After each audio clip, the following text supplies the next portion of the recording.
अस्सलाम वालेकुम, very good evening to all of you. Dawn News पर इन फोकस के साथ मैं हूं नादिया नकी। आप सबको जश्न आज़ादी बहुत बहुत मुबारक हो। आज मुल्क भर में हम देख रहे हैं कि बड़े जोश और जज्बे के साथ जश्न आज़ादी हमेशा की तरह मनाया जा रहा है। हमारे सियासी जमातों के रहनुमा, हमारे हुकूमत में ताल्लुक़ रखने वाले जो पावर कॉरिडोर्स हैं, उनकी तरफ से भी आप देख रहे हैं जो बयानात हैं कि तजदीद अहद वफ़ा भी है, साथ में पाकिस्तान की तरक्की का ख्वाब भी है, साथ मिलकर चलने का भी कहा जा रहा है। तो आज हम अपना मौजू यही रखेंगे कि क्या इक़्तिदार में आने के लिए समझौता करना होता है अपने बयानिए से, अपनी स्ट्रैटेजी पर, और यही तमाम जमातें करती आई हैं। मेरे मोहतरम मेहमानों में मज़हर अब्बास साहब, मुर्तज़ा सोलंकी साहब और नासिर बेग चुगताई साहब हैं। Thank you so much for joining us. मैं आपसे गुफ्तगू का आगाज़ करूँगी मज़हर अब्बास साहब। आज की बात कर लेते हैं। कल जो हमने देखा इमरान खान साहब का जो जलसा हुआ और जहां से उन्होंने आगाज़ किया, यानी कि वोट ऑफ नो कॉन्फिडेंस से पहले उन्होंने एक अमरीकी साजिश का जिक्र किया। उस साजिश में उन्होंने जिक्र किया कि मुक़्तदर हल्के भी जो है वो पार्ट एंड पार्सल थे। और उसके बाद फिर ECP की एक रूलिंग आती है, शहबाज गिल का एक बयान आता है काबिल एतराज़। उसके बाद कल का जलसा, आप समझते हैं किसी सूरत वो अपनी सियासत को ज़िंदा रखने के लिए, निज़ाम में रहने के लिए उन्होंने अपने बयानिए में किसी किस्म की कोई तब्दीली लाए हो या थोड़ा सा वो पीछे हटे हों? जी शुक्रिया नादिया। देखिए, आप ज़ाहिर पूरी कौम को जश्न आज़ादी मुबारक हो। आपने ये भी कहा कि आज हम तजदीद अहद करते हैं, ये भी कहा कि आज हम ज़ाहिर जश्न मनाते हैं, कौम आज़ाद हुई है। लेकिन जिस हद तक हमारे यहाँ मुनाफ़क़त है वो भी हमारे माशरे का हिस्सा है, चाहे वो हुक्मरान हो या एक आम आदमी के लेवल पर हमें मुनाफ़क़त नज़र आती है, जिससे ज़ाहिर पूरा माशरा तबाह होकर रह गया है। जिस सियासत की आपने बात की, मेरे ख़्याल में कंटिन्यूटी ऑफ डेमोक्रेटिक प्रोसेस की शुरू हो गई थी 2008 के बाद, और 2008 से 2013 में हमने देखा पहली मरतबा एक पीसफुल ट्रांसफ़र ऑफ पावर हुआ। एक सदर मुमलिकत का भी एक दूसरे सदर को जो है मुबारकबाद देना, जो है ट्रांसफ़र ऑफ पावर। फिर यही अमल हमने 2018 में भी देखा। राइट। लेकिन 2018 के बाद मेरा इसमें हमारे दोस्त इख्तलाफ कर सकते हैं, लेकिन मेरे नज़दीक अगर ये अमल 2023 में भी जारी रहता तो ज़्यादा बेहतर होता, ज़्यादा मुनासिब होता। किसी से इख्तलाफ किया जा सकता है, आप उसकी पॉलिसी से इख्तलाफ कर सकते हैं, लेकिन गवर्नमेंट को डीरेल करना, चाहे वो एक आइनी अमल भी हो, लेकिन एक सियासी तौर पे उसके जो नुकसानात हुए वो हमें आज फील हो रहे हैं। वो नुकसानात, सियासी नुकसानात, ये नहीं कि पिछली गवर्नमेंट कोई बहुत ही अच्छी गवर्नमेंट थी, बहुत से उन्होंने अपने मुखालफिन, सियासी मुखालफिन के ख़िलाफ़ जिस तरह मुकदमात बनाए, और ये जो अप्रीहेंशन थी कि जी इसलिए अदम एतमाद के वोट लाया गया कि वो अपने सियासी मुखालफिन को रास्ते से हटाने की प्लान कर रहे थे। और जो कि ऐन मुमकिन है दुरुस्त हो, लेकिन फिर उसके लिए जद्दोजहद की जाती है। जब आप गवर्नमेंट को ओवरथ्रो कर देते हैं बग़ैर किसी कोई चीज़ें सामने रखते, तो मेरा ख्याल है एक तरीके से एक फुल स्टॉप, एक तरीके से वो गाड़ी जो 2018 में चली थी वो 2022 में आके रुक गई, वो आगे नहीं बढ़ पाई। ठीक है, असम्बली भी मौजूद है, पहले भी असम्बली मौजूद थी, लेकिन वज़ीर आज़म तब्दील हो जाते थे। आज तक 75 साल में, जब हम मना रहे हैं 75 साल, कोई एक वज़ीर आज़म ऐसा नहीं गुजरा जिसने अपने 5 साल मुकम्मल किए हों। हाँ, किसी हद तक आप जुल्फ़िकार अली भुट्टो को कह सकते हैं कि चूँकि उन्होंने ख़ुद ही इलेक्शंस करवा दिए 1 साल पहले, तो लिहाजा उन्होंने कम से कम अपना एक टेन्योर जो है वो कंप्लीट किया। बदकिस्मती से उसका जो फॉल आउट हुआ वो वैसा नहीं था जैसा कि सबको उम्मीद थी। मज़हर साहब ने कहा कि देखिए 75 साल में हमें ये सोचना होगा, कोई भी रीज़न हो, लेकिन कोई भी जमहूरी वज़ीर आज़म जब 5 साल ना मुकम्मल कर सके, चाहे कभी हमने देखा वो कोर्ट से निकाल दिए गए हों, कभी मिलिट्री डिक्टेटरशिप के ज़रिए यानी कू के ज़रिए उनको हटाया गया हो, और अब एक नई चीज़ है जो है वोट ऑफ नो कॉन्फिडेंस।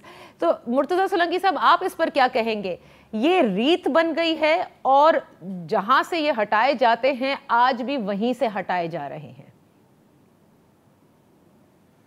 देखें, मैं इस पर बात कर सकता हूं कि जो खौफ था आज की हुकूमत और कल की हिज़्ब मुखालिफ को कि इनको हटाना क्यों ज़रूरी था, इमरान खान किसके साथ मिलकर क्या करने जा रहे थे, एक जमाती आमराना निज़ाम बनाने जा रहे थे और किस तरह के उनके मंसूबे थे, इस पर बात करने का फ़ायदा कोई नहीं है, क्योंकि ये वक्त गुज़र चुका है।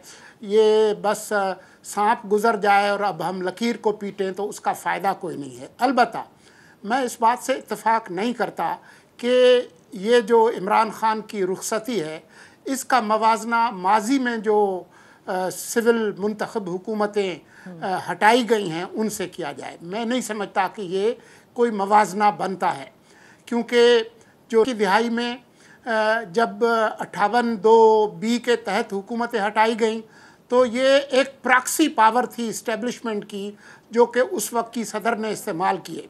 और 2008 के इलेक्शन के बाद जब 2 दफ़ा वज़राए आज़म हटाए गए, एक दफ़ा गिलानी और एक दफ़ा नवाज शरीफ, तो मैं समझता हूँ कि वो भी वही प्रॉक्सी पावर थे जो पहले सदर इस्तेमाल करता था, बाद में एक जुडिशल एक कू के ज़रिए वज़राए आज़म को हटाया गया। तो अभी इमरान मौजूदा जो रुखसती है, इसको आप प्रॉक्सी पावर के जरिए क्यों नहीं कहते? क्योंकि ये जमातें जो इस वक्त बरसरे इक़्तिदार आई हैं, इनकी तो शिकायत उसी पावर से थी ना।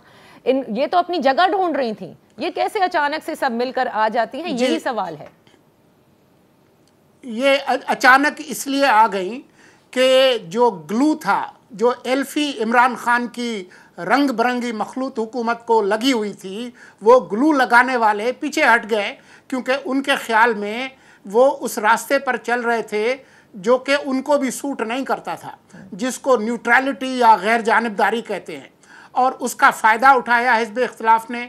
सही किया, गलत किया, उसके नुकसान हुआ, फ़ायदा हुआ, इस पर हम घंटों बहस कर सकते हैं, लेकिन इसका मवाजना हरगिज़ नहीं बनता जो माजी में मावराए आइन या प्रॉक्सी पावर्स के जरिए हुकूमतों को हटाया गया। नासिर बेग चुगताई साहब, आप ये एग्री करते हैं इनसे कि इस मर्तबा, देखिए उन्होंने कहा इस मर्तबा वो ग्लू पीछे हट गया, मेरी नज़र में प्रॉक्सी पावर पीछे हट गई, लेकिन कहीं ना कहीं अमल दखल तो रहा।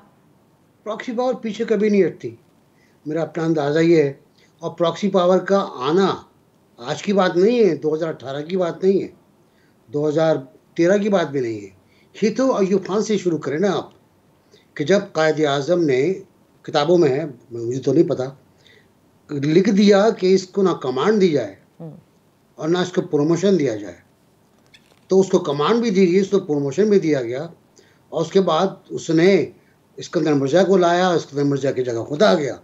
फिर एक पूरी हिस्ट्री है हमारी माशाल्लाह की, और अदलिया में बदउनवानियों की, अदलिया के बदनज़मी की, अदलिया के गलत फैसलों की, माशाल्लाह को जायज़ करार देना, आइन को मनसूखी को मंजूर करना, एक्सटेंशन देना आइन में तरामीम के लिए, ये सब हमारे साथ चलता रहा। और ज़ाहिर इस्टेब्लिशमेंट साथ साथ थी। तो ये तीनों पिलर जो थे हमारे, जर्नल, ब्यूरोक्रेसी और जुडिशरी, इनका एक अलायंस बना था, और इस अलायंस ने पाकिस्तान को जमहूरियत से महरूम किया। जब भी मौका आया, जब भी कुछ मसला आया, भुट्टो साहब का जिक्र किया कॉमरेड ने, बिल्कुल दुरुस्त, कि भुट्टो साहब ने वक्त से पहले इंतखाबात कराए, लेकिन वो हालात को जान चुके थे कि हालात कहाँ जा रहे हैं, किस तरफ जा रहे हैं। मैं उस वक्त एक अखबार में था, जो भुट्टो साहब का ही अखबार था, मसवात, और मुझे पता है किस तरह फ़ोन आया उनका, और उन्होंने कहा मिड टर्म करा रहे हैं, और वो फिर खबर ज़ाहिर लगी। लेकिन मैं समझता ये हूँ कि अगर हमारे इदारे ज़िम्मेदार होते, ज़िम्मेदार नहीं रहे, हमारे इदारों को अगर जमहूरियत से मोहब्बत होती, कभी जमहूरियत से मोहब्बत नहीं रही, उनको तो ना कि नया मुल्क बना हुआ है, माल गनीमत है, ले लो, घसीट लो जो घसीट सकते हो, और किया उन्होंने, वो किया कुछ, तो वो पूरा प्रोसेस चल रहा है। और इस बात से मुत्तफिक हूँ मैं मज़रकी के 2018 की जो असम्बली है और हुकूमत, उसे 5 साल पूरे करने थे। मैं सोलंकी साहब के प्रोग्राम में भी कह चुका हूँ ये बात, इत्तेफाक हम लोग नहीं करते, बिल्कुल नहीं करते, लेकिन मेरा भी ये कहना था कि इस असम्बली को और इस हुकूमत को अपना वक्त पूरा करना चाहिए, और एक तीसरा मरहला आना चाहिए जब एक प्राइम मिनिस्टर दूसरे प्राइम मिनिस्टर को चार्ज दे रहा हो। अब मैं समझ ये रहा हूँ कि कुछ बेचैनी हो रही है, सदर आरिफ अलवी जो कई गैर आइनी काम कर चुके हैं, अब वो कुछ कहीं से लाइनें ले रहे हैं और ऑफ़र कर रहे हैं मुज़ाकरात की मेज़ पर आने की। कुछ शहबाज शरीफ साहब भी आज कह रहे थे इकट्ठे बैठना होगा, लेकिन शहबाज शरीफ को तो ऑफ़र पहले किए, प्रेसिडेंट क्यों ऑफर कर रहे हैं, मुझे बड़ा मज़ा आ रहा है सुन के बार बार कि एक मेज पे बैठना होगा और एक मिसाक बनाना होगा और एक निज़ाम बनाना होगा। और मुझे इमरान खान की सियासत से ये तो नहीं कहा इख्तलाफ है, इमरान खान की अपनी सियासत है और मेरा अपना एक अंदाज है बात करने का। अच्छा, एक ब्रेक और ब्रेक के बाद वापस आते हैं।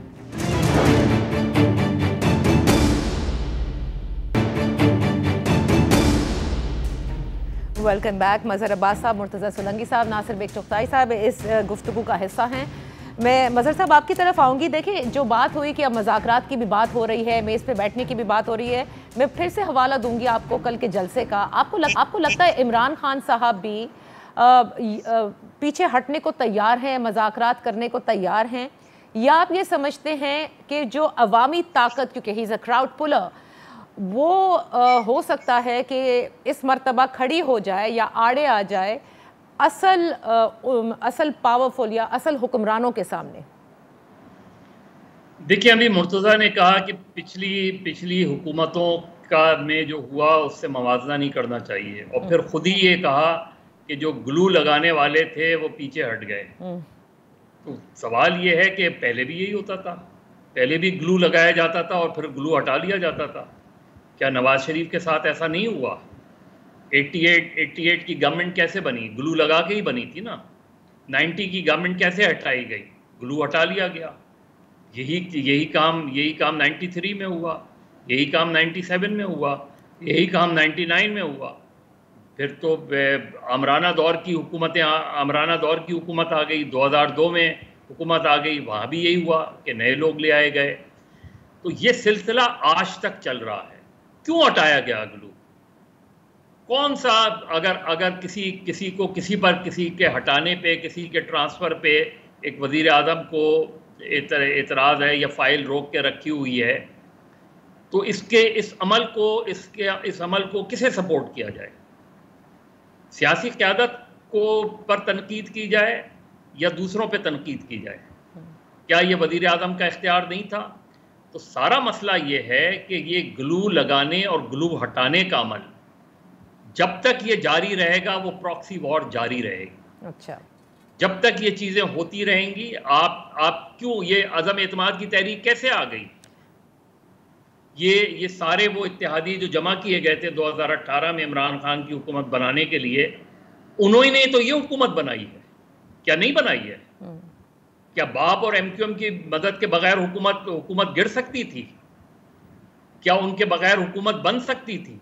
तो ये वही किरदार हैं। तो किरदार कहाँ तब्दील हुए? किरदार तो वही हैं, पहले वो उनके साथ थे, अब वो इनके साथ आ गए। फिर कल जब इनसे कोई नाराजगी होगी, उन्हीं किरदारों को हटा दिया जाएगा। तो जब तक ये पूरा अमल रहेगा, वही प्रॉक्सी, आप उसे कोई भी नाम देते रहें, ये वही है। कल इमरान खान को भी इसी तरह लाया गया था, आज इनको भी इसी तरह लाया गया। तो फिर तो सियासी जमातों को भी तो ब्लेम करना होगा ना कि वो क्यों हमेशा ताबेदारी के लिए तैयार रहते हैं। नहीं नादिया, वो बुनियादी तौर पे जिम्मेदार हैं, इसलिए कि वो इस्तेमाल होते हैं और वो दूसरे को हटाने में उनके आलाकार बनते हैं।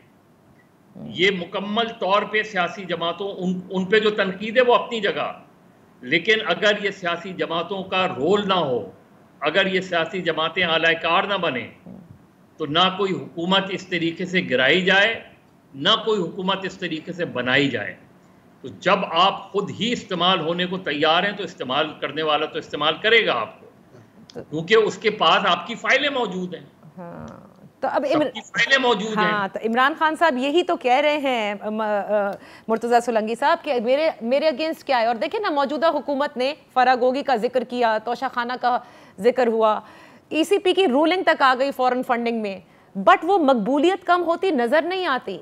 मतलब एक तो जलसे होते हैं, चले आप उसके ऊपर डिबेट कर सकते हैं कि कैसे क्राउड जमा किए जाते हैं, लेकिन मैंने कभी नहीं सुना कि इमरान खान के जलसे के लिए बसें भर भर के लाई गई हों, ज़बरदस्ती क्राउड को निकाला गया हो, या आम लोगों से भी आप बात करें, वो मानने को तैयार नहीं है, जो सच है वो भी नहीं मानने को तैयार। इसकी क्या वजह है?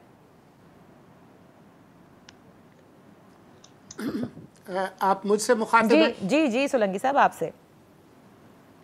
जी देखें जी, ये जो एल्फी जोड़ने और एल्फी निकालने का जो अमल है, इसकी जो बात की मज़हर ने, मैं उनसे इत्तेफाक नहीं करता, इसलिए कि आपको अच्छी तरह से पता है कि 2018 में जब इमरान खान आए तो उनको लाने से पहले क्या क्या नहीं किया गया था, किस तरह से जमातें तोड़ी गईं, किस तरह से आज़ाद अरकान जहाज़ भर भर कर लाए गए, किस तरीके से ये जुनूबी पंजाब महाज बना, किस तरीके से 2 वोटों की अक्सरियत से इमरान खान एक कोलिशन गवर्नमेंट के सरबराह बने।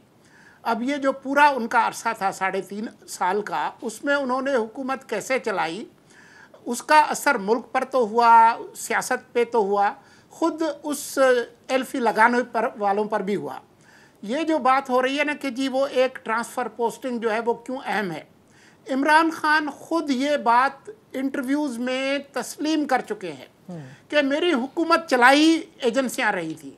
वो ख़ुद ये तस्लीम कर चुके हैं कि किस तरीके से जो DGISI थे, नाम लेकर उन्होंने कहा कि वो उनके लिए ज़रूरी था क्योंकि उनको ख़तरा था कि उनकी हुकूमत जो है वो गिर सकती है।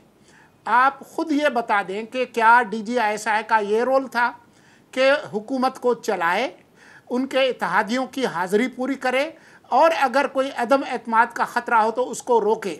इमरान खान ख़ुद कह चुके हैं कि मैं न्यूट्रल्स के पास गया, मैंने शौकत तरीन को भेजा कि अगर एतमाद होगा तो मेरी हुकूमत अगर गिरेगी तो बहुत नुकसान होगा, आप इस तहरीक अदम एतमाद को नाकाम बनाएं। आप बता दें कि इस्टेब्लिशमेंट के पास कौन सी ताकत थी कि वो इस्तेमाल करते कि वो तहरीक अदम एतमाद को रोकते।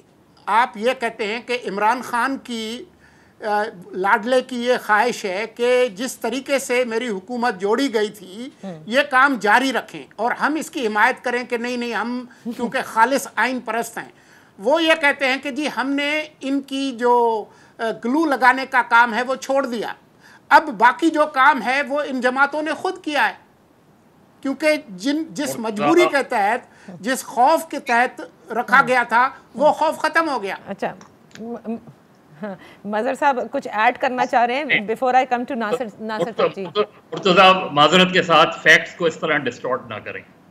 पहली चीज़, इमरान खान ने कहा कि मैं DGISI को इसलिए बरकरार रखना चाहता था कि अफगानिस्तान की सूरत हाल की वजह से, ये ऑन रिकॉर्ड है जी। बाकी देखिए, मैं तो वही बात कह रहा हूँ, आप कह रहे हैं कि नहीं उन्होंने ग्लू हटा दिया, तो इसका मतलब ये आप ये कहना चाह रहे हैं कि ये जो मौजूदा पार्टीज हैं इनको ग्लू नहीं लगाया गया। ये सारे इत्तेहादी जो कल इमरान खान का साथ थे, किसने हैंड ओवर किए इनको? किसने इनको? जाके जाएं MQM वालों से पूछ लें, बाप वालों से पूछ लें, प्राइवेटली जाएं, जो बलूचिस्तान के इंडिपेंडेंट MNAs हैं उनसे जाके फोन करके मालूम कर लें किसने उनसे कहा था कि जाएं। अच्छा, किसने उनसे कहा था कि सिंध हाउस जाएं। ये जो चीजें हैं, मैं और आप यार साल से चीजों को जानते हैं, वही होता रहा है जो 2022 में हुआ और जो माजी में हुआ है। मैं तो कह रहा हूं 2018 में जुनूबी पंजाब महाज बनाया गया, बलूचिस्तान अवामी पार्टी बनाई गई। आज वो बलूचिस्तान अवामी पार्टी कहां खड़ी है? किसके साथ खड़ी है? MQM किसके साथ खड़ी है आज? क्या अपने इंडिपेंडेंट फैसले किए हैं इन्होंने? आप ये समझते हैं कि उन्होंने इंडिपेंडेंट फैसले किए हैं? तो मेरे ख्याल में वही चीजें कल भी थी, वही चीजें आज भी हैं और वही चीजें शायद आइंदा भी होंगी। सिर्फ कुछ तरीक़ेकार बदल दिए जाते हैं। कहाँ कातिल बदलते हैं, फकत चेहरे बदलते हैं।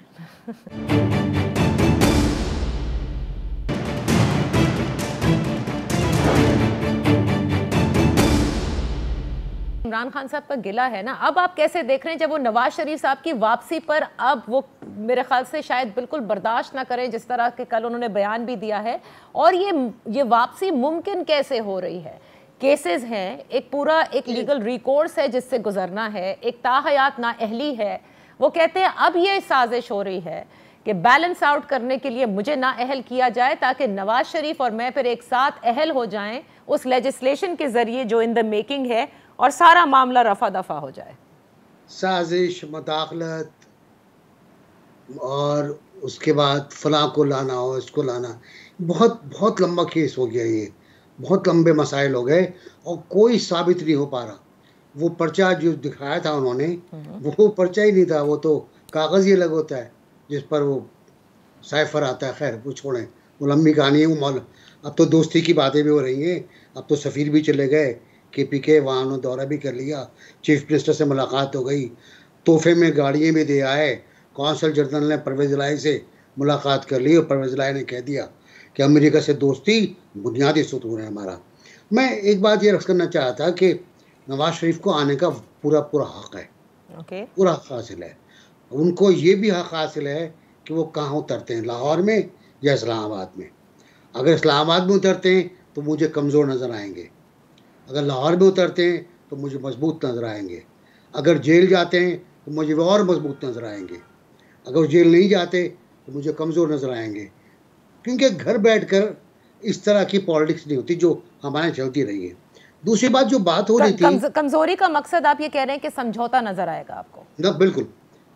अभी जो बात हो रही थी सियासतदानों के बारे में, सियासतदान बहुत ही मैं कहता हूँ अजीब व गरीब मखलूक है पाकिस्तान की।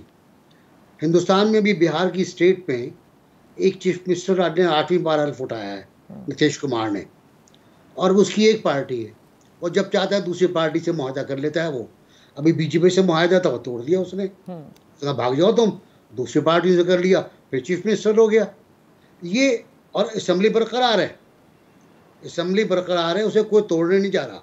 पाकिस्तानी सियासतदानों ने जो कुछ किया वो इंतहाई ख़तरनाक और इंतहाई, मैं मासूमाना नहीं कहूँगा, मैं कहूँगा उन्होंने जानबूझकर इक़्तिदार की हविस में सब कुछ किया। मैंने बेनज़ीर भुट्टो से कहा था, शायद मज़हर भी थे और लोग भी होंगे, इस्लामाबाद में थे हम लोग, पहली गवर्नमेंट आ रही थी बेनज़ीर की, तो हमने कहा था आप गवर्नमेंट ना लें। कई लोगों ने, हम लोगों ने कहा आप गवर्नमेंट ना लें, अक़लियती हुकूमत है, आप तबाह हो जाएंगे। लेकिन उनको ज़ाहिर शौक़ था, उन्होंने हुकूमत ली और पहली काबीना में उन्होंने पूछा हमारा वज़ीर ख़ारजा कौन है, हमारा वज़ीर ख़जाना कौन है। तारुफ़ कराया गया कि ये जनरल याकूब साहब हैं और ये VA जाफ़री साहब हैं। तो VA जाफ़री ने कहा मैं तो आपके अब्बा का दोस्त भी हूँ। तो यहाँ अब एक वाक़यात नहीं, वाक़यात की कई तवातुर से होते चले गए, सियासतदान कमज़ोर होते गए, सियासत कमज़ोर होती चली गई। आखिर में इमरान खान ने कहा कि मैं बजट पास करने के लिए फ़ोन करता हूँ एजेंसीज़ को कि यार बंदे ला दो मुझे असम्बली के अंदर, बजट तो पास करा लूँ। जब प्राइम मिनिस्टर इस तरह का हो जाएगा तो ऐसी हुकूमत किस काम की? यार असम्बली तोड़ देते आप असम्बली तोड़ के इंतखाबात का ऐलान कर देते, आप केयरटेकर बनाए थे। लेकिन आप खाली सियासतदानों को तो ना फिर ब्लेम करें ना नासिर साहब। सियासतदान अगर ब्लेम करने को हैं, जो मदर साहब कह रहे थे ना उनकी फाइलें खुली हैं, तो उसी के साथ उन ग्लू लगाने वालों को आप करें ना ब्लेम कि क्यों वो समझते हैं कि मुल्क को की तरक्की वही करवा सकते हैं। पहले सवाल के जवाब में मैंने आपसे कहा जर्नल, अदलिया और नौकरशाही, ये तीन थे जिन्होंने पाकिस्तान को जमहूरी ढांचे को तबाह किया है, जिन्होंने इस मुल्क में जमहूरियत नहीं आने दी, और सियासत उनके आदमी खेल बन गए, टॉय बन गए। अच्छा। वो नवाज शरीफ हो या बेनज़ीर का पहला दौर हो या नवाज शरीफ का दूसरा दौर हो और या इमरान खान हो, कोई भी हो, ये सब खेल थे, टॉयज थे, खिलौने थे। लेट्स टेक अ ब्रेक से वापस आते हैं और पूछते हैं कि इमरान खान साहब क्या समझौता करेंगे इक़्तिदार के लिए या नहीं।